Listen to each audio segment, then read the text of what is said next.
Come off the training pitch, so it's going to be the first opportunity for them to get back on the pitch after Saturday night. How did it go? Yeah, it was a good session. Obviously, conditions quite tough out there. It was lashing rain, and the lads were keen to get on the pitch and I suppose right the wrong of the weekend. So, yeah, the session was good. A lot of intensity in it. Detail was excellent. So, yeah, Saturday can't come quick enough. It's a big game. It's a very important game now. It's you're in a little bit of a corner after Saturday night. Does that make it easier to get ready for it, or does that just add an extra layer of difficulty? We've certainly made things a little bit more difficult for ourselves. It's in our control. It's far from over in that aspect. It's not as if we've completely blown our chance. Look at it, we're disappointed. We know how big this game is. We understand after the performance at the weekend, we've got to make sure that we get our stuff right. We've got to make sure that our physicality is right, and effectively we're up against an Italian team, Italian pack. So we've got to make sure that we're matching them. What have you picked as to why on Saturday night it didn't? All areas seem to have issues from very early in the game. Yeah, I agree. I think there was no area where maybe turnovers at the breakdown is probably the only one where we came out on top. I think we were just behind in everything. Physically, I think they just outmuscled us, which is frustrating because I think they're the first South African team since South Africa actually played here to beat us. So to get outmuscled at home in front of our home crowd is very disappointing, and ultimately we've got to make that right. Can you say why? Have they come up? Can they give you a reason? I know they were physical, but have the players or yourselves worked out something that Connacht didn't get right, either in the preparation or the delivery?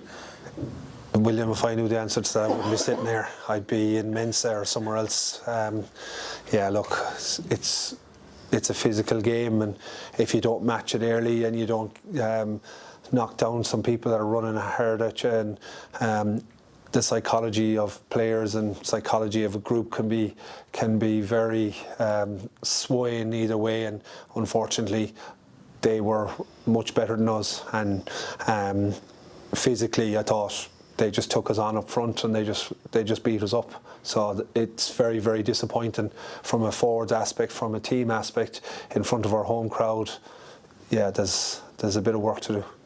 Saturday, as you say, they're a good side at home. They're going to have their Italian internationals back, so that is a massive challenge.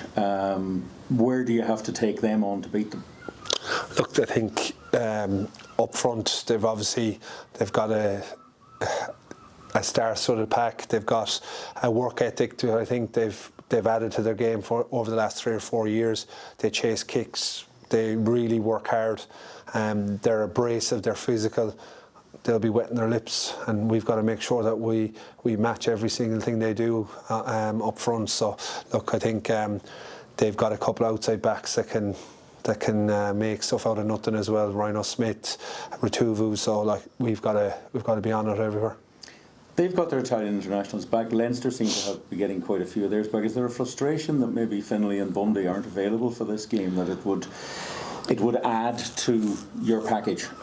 Yeah, look, I think Finlay's had a new addition to his family, and he needs a little bit of time to get to know his little fella, and Bundee has been carrying a couple of injuries, and obviously anyone that was at that Scotland game would have saw the strapping on his legs. So we're looking forward to the lads coming back in. We're looking forward to a few lads transitioning back from injury over the next couple of weeks to add some fire to us and some competition in places. And yeah, like, at the end of the day, they've been with Ireland for the last couple of weeks, and they'll get back when they're back, and we look forward to them joining the group again. Last one for me. Would you consider bringing them as sounding boards for the team that's there? I think Bundee went to the game in Saracens where he didn't play, but apparently he had a lot to, especially after that game to Bordeaux, that he was around just to keep people moving forward. Yeah, I'm not sure what the logistics of that is, but look, he's back in this week. he'll be himself. Hopefully he's left the golf club at home and he's not ruining any pitches. So yeah, look, we'll see. Look, Bundee's an infectious character. Mac's an infectious character. It's great. Santi's getting closer and closer, and it's great to see him out running. Shane Bolton's on the way back. We've lots of players starting to come back to bolster us again. Having those personalities, they're not easy to replace them. So once they're back, you'll hear the volume going up downstairs. That's for sure. Thank you. Good luck on Saturday.